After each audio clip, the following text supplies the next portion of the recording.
La langue maternelle, chers compatriotes, celle de la première conversation de tout enfant, est le premier instrument de communication, de développement et de pacification d'un peuple.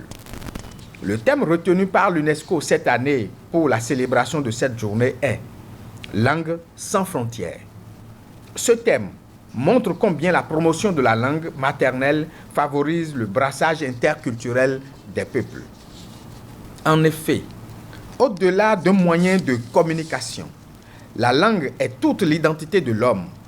Elle cristallise nos valeurs culturelles et cultuelles. Sa diversité reflète la richesse de nos us et coutumes. De ce fait, les langues locales et celles transfrontalières favorisent non seulement le dialogue pacifique entre les peuples et les nations, mais aussi contribuent à la préservation de l'humanité.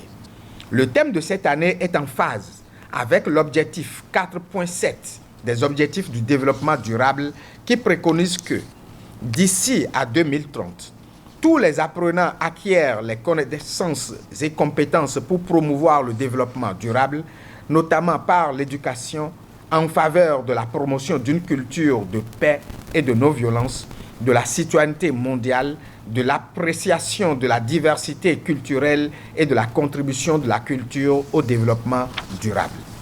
C'est à ce titre qu'il faut saluer les réformes courageuses introduites par le gouvernement dans son programme d'action à travers le projet Assurance pour le renforcement du capital humain, ARCH, qui accorde une place importante à la valorisation des langues autochtones dans la formation professionnelle de nos compatriotes.